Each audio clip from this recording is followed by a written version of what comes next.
الحمدللہ رب العالمین والصلاة والسلام علی سید الانبیاء والمرسلین اما بعد فاعوذ باللہ السمیع العلیم من الشیطان الرجیم بسم اللہ الرحمن الرحیم۔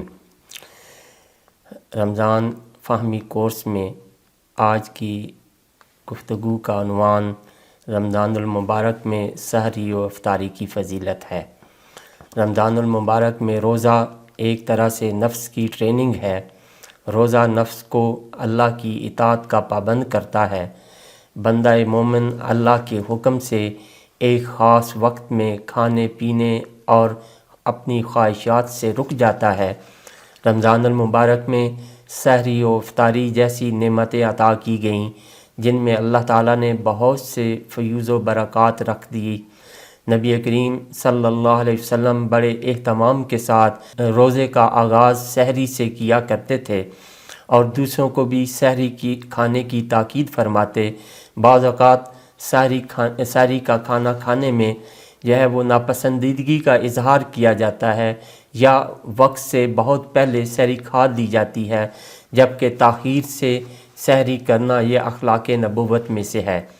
جامع صغیر میں حضرت ابو درداء رضی اللہ تعالیٰ عنہ سے ہے کہ سرکار دو عالم صلی اللہ علیہ وسلم نے ارشاد فرمایا، 3 اعمال اخلاق نبوت میں سے ہے۔ نمبر 1، سحری تاخیر سے کھانا، افطاری میں جلدی کرنا اور نماز میں دایاں ہاتھ بائیں ہاتھ کے اوپر رکھنا۔ اس لیے سحری کا اہتمام ضرور کرنا چاہیے۔ بندہ مومن کے لیے سحری میں برکتیں ہیں۔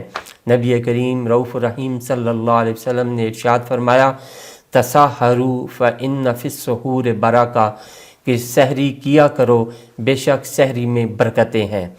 حضرت ابو سعید خدری رضی اللہ تعالیٰ عنہ سے روایت ہے کہ نبی کریم رؤوف الرحیم صلی اللہ علیہ وسلم نے ارشاد فرمایا، فإن اللہ وملائکتہ یصلون علی المتسحرین، کہ اللہ تعالیٰ اور اس کے فرشتے سحری کھانے والوں کے لیے رحمت نازل کرتے ہیں۔ مسلم شریف کی روایت ہے، نبی کریم صلی اللہ علیہ وسلم نے ارشاد فرمایا، فصل ما بین صیامنا و صیام اہل الکتاب اکلۃ السحر۔ سرکار دو عالم صلی اللہ علیہ وسلم نے ارشاد فرمایا کہ ہمارے اور اہل کتاب کے روزوں میں سحری کھانے کا فرق ہے۔ اسی طرح حضرت عرباض بن ساریہ رضی اللہ تعالیٰ عنہ نبی کریم صلی اللہ علیہ وسلم کو یہ فرماتے ہوئے سنا، وَهُوَ يَدْعُو إِلَى السُّحُورِ فِي شَهْرِ رَمَضَانَ فَقَالَ هَلُمُّوا إِلَى الْغَدَاءِ الْمُبَارَكِ۔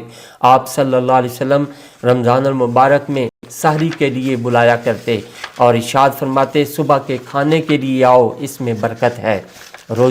روزے میں سحر کو بلا شبہ اہم مقام حاصل ہے۔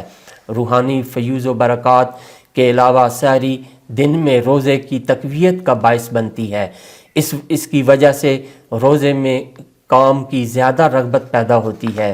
اور پھر سحری کا تعلق رات کو جاگنے کے ساتھ بھی ہے، کیونکہ یہ وقت ذکر اور دعا کا ہوتا ہے جس میں اللہ تعالیٰ کی رحمتوں کا نزول ہوتا ہے اور دعا اور استغفار کی قبولیت کا وقت ہوتا ہے۔